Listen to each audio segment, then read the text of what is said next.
going on? This is Sep. In this video, I'm going to share with you how to never run out of content ideas for your channel, for your business, for your personal brand. Today's age, it's extremely important to have these systems in place. Why? Because you put some compounding in effect. You're utilizing the compound. You see all these characters, every time, every few months you check on their channel, it's going up. They're doing the same work as you're doing, but they're getting that compounding effect and you just cannot catch up to them. Why? Because you don't have the systems in place. You don't understand the importance of it and what it could do for your business. So if you want to reap the same benefits, get the same results, get the same lead count for your business, get, traction, make everything else easier for you, your messaging and offer, whatever you have in place, you want to always compound the content. So I'm going to share with you my process and what you should be doing as well if you want to get results for your channel and your business. All right, let's get right into it. All right, here's what I'm going to focus on first. The pain points most of you have, or just in general, most people have when it comes to creating content, right? What is it? Finding new ideas. You find yourself always trying to find new ideas and you run into what? You run into creative block that stops you from creating, which is the main thing, right? Competition volume. You look at your competition, you look at characters or Mosey, the Gads, whoever is in the game and is doing it. You look at them, you look at their follower count, and you get intimidated. You're like, oh, I'm never going to get to that level. What's the point of trying, right?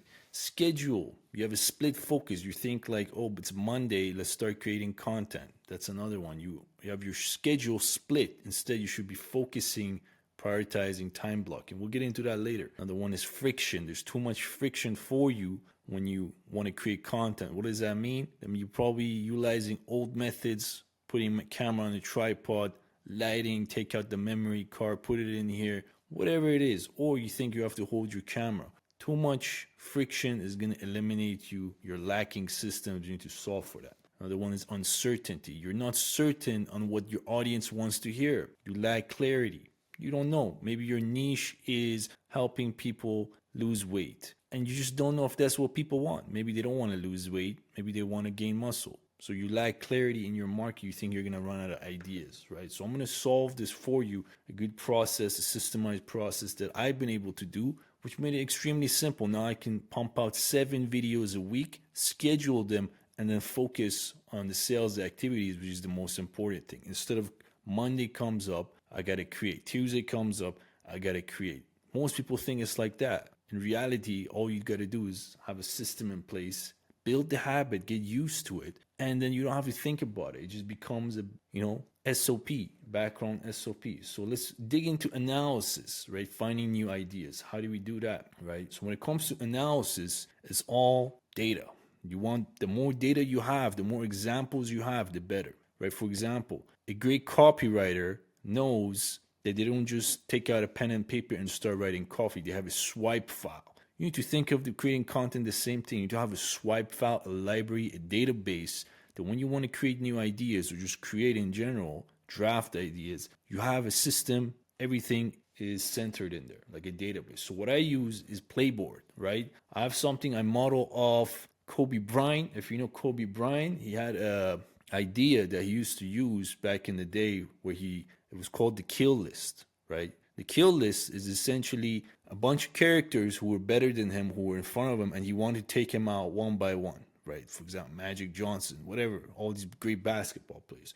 So you create your kill list, which I have here in mine, and you add the top creators that are in front of you. These guys are way ahead of you, but again, the idea is to have them, set in one place so you model off their, success in the content they have, right? So I use Playboard. That's the best way to do it. Why? Because it shows the videos that are getting uploaded on the daily versus other platforms. For example, vidIQ will show you the videos, but it'll show you maybe 10 top videos of the day. There's no filter in vidIQ that you can see everything by how many seconds it was made, by time it was made, by engagement, all these things. It's good. It's a good product for different things, but I use Playboard to have that central database to check it out. All right. Another one, like I said, vidIQ. vidIQ is good for, numbers and checking out who's doing what. For example, if I'm doing like 102 average videos a day, which is hilarious, but it is what it is. This thing compounds, which I'm about to show you if you keep following this channel. just like everything else. And Charlie Morgan is getting 10K. And you're going to keep track of your competitors, and eventually it's going to go up. It's going to inspire you to get there. It's going to build that hunger. So vidIQ and Playboard is good for the analysis. Check them out every time you get a chance to motivate you prior to the creation process, right? Now, the second thing you want is an enriched environment, right? The enriched environment is again, it's similar to analysis, but have the people that you have in there within your niche, at least 10 to 20, 30 people that are in your niche, right? Similar to what you're doing. So you can keep track of their uploading schedule. You can keep track of the trends they're writing. You can keep track of the styles they're, putting out there. So when you have an enriched environment, you're not lacking for finding new ideas. You're in a good place, right? So you can use creative vidIQ for that. vidIQ has a good section in the competitors that you can access, that you can have a list similar to this and go from there. Now, when it comes to understanding what people want, what do people want? How do we get access to feedback, right? How do we get access to the questions in the marketplace that people want answers to when we create our content? You can use feedback around there. How do you do that? So you go on someone in your niche's market, right? If you download the extension vidIQ, there's a section that says contains questions. You click the contains questions, and what that allows you to do is bring up all the questions, the feedback that people really want, and you can create your content around there. So instead of thinking what to do, I'm going to create a short today, you can just answer those questions and make your content around there, right? That's the third thing you want to do. And building off models. So when you want traffic, how do we go about building traffic? You don't wake up and you want to say, oh, I want to create this video. You want to build off the models of what's working. For example, right? Another section in vidIQ that has this tool. If you're a beginner, you have under 100 subscribers, right? You can go on vidIQ and get a lifetime 50% off, which is about $9 a month. So it's a really great deal. So if you're small beginner or you're someone that wants to start out, instead of paying 20, 30 bucks a month for vidIQ and these type of tools, they actually have this. So I recommend you go get that 50% off lifetime if you have under 100 subscribers and you bang it out. Most of you are probably at this stage. We got to build at one point, right? This is what it is. We have to start now. So in 12 months, a year from now, you can reap the benefits. So getting the traffic, this is the interesting part. There's certain videos I've made, which I've modeled off this, and I noticed they're getting a couple thousand views, versus videos that I just thought, oh, this might be of value. Let me create it and put it out there. Got like 10 views, right? So what happens is when you build off the models and you're engineering that traffic.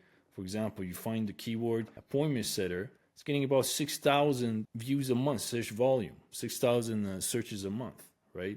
And it's not that competitive. It'll show you. So I would have to go create some videos on that keyword, which is better than let me find something of value or think something of value and then create it. So this is how we go around. And this is exactly how I got this title, how to come up with more content ideas for your business. So we'll see if there's any traffic coming onto this afterwards, right? The last thing you want to do, which is the most important part about the creative process, which I found that to be one of the probably 80% of the thing, is eliminating the friction.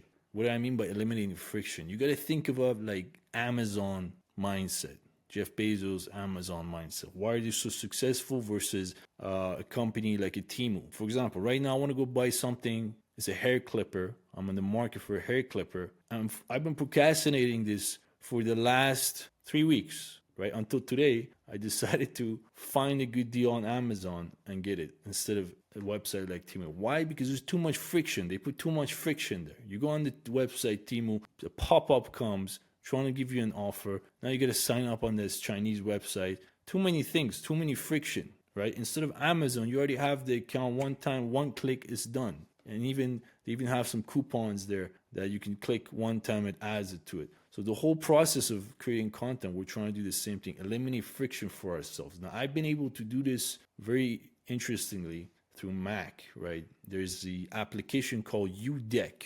You can probably find something similar in different, if you're using a PC or something like that. But for example, I have the keyword. Let's say I want to start creating a video like this or start drafting it. I press Command 7. Doesn't matter what application I'm on. It just pops up. It comes on. It starts opening the environment. Now I can start creating. Where before, or if you're someone that's trying to do, you have to go to your applications, look for the applications, click it. Too much friction. It's taking willpower from you. It's not fun, right? So you skip these things. You end up procrastinating because there's too many decisions to be made, and you're lowering your decision. You hit decision fatigue. So what I've been able to do is to eliminate friction. Is everything is one click. If I want to start recording, press Command 2. The Cameo comes up. I use it for shorts, connected to the camera right here. One button, start recording. I want to start drafting the idea. Command 7, Figma comes up. Start drafting it. Boom, it's ready to go. Everything is one click. I want to ship the video to an editor and make it smaller, the size of it. Command 4, Handbrake comes up. Copy the folder that was created.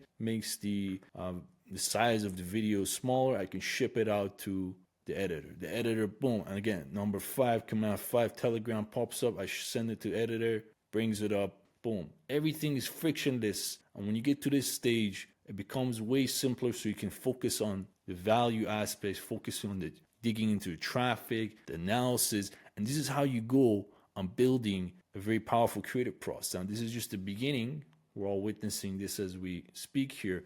But if you start incorporating this to your business or your personal brand, 12 months, 6 months, 12 months down the line, you're going to start hitting compounding. And the compounding, it can't be ignored. It's just law of nature, law of value, law of universe. You started today, let's say Sunday. You have throughout the week, you have your pieces of content drafted out on Figma or whatever strategy you have. And then when it comes to recording, you spend 2 hours recording through the whole thing, ship it out, schedule it. So instead of spending time throughout the week taking away from the sales that you should be doing, focusing on sales if you want to cash flow, right? You focus on getting it done, shipping it out there so you can have your time spent on the sales activities to bring revenue for your business to get where you need to go, all right? Because as a founder, that's what you need to be doing. At least most of your time is sales, but we want to get this thing going and compound it so we don't miss out and make things more difficult down the line, right? So if this video was helpful for you, make sure you check out another video I have that actually explain how you could get this done in less time, okay? I'll see you on the other side.